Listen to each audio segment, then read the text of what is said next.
மத்தியிலே ஆட்சி அமைத்தாலும் குடும்ப உறுப்பினர் தான் அமைச்சராக்குவாங்க.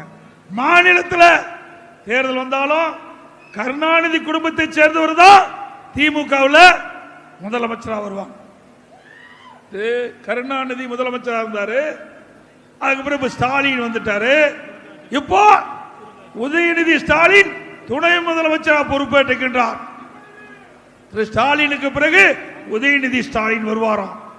ஒரு அமைச்சர் சொல்றாரு, திமுக அமைச்சர் சொல்றாரு, திமுக குடும்ப கட்சி தான், நாங்க திரு கருணாநிதி குடும்பத்துக்கு கட்டுப்பட்டவர்கள்.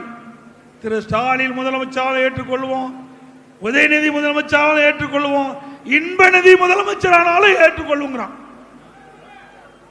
அடிமை சாசனம் எழுதி கொடுத்துட்டாங்க. அங்கே சுதந்திரம் இல்ல.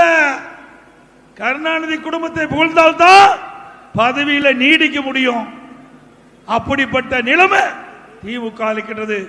அப்படிப்பட்ட கட்சி ஆட்சிக்கு வர வேணுமா? வர வேணுங்களா?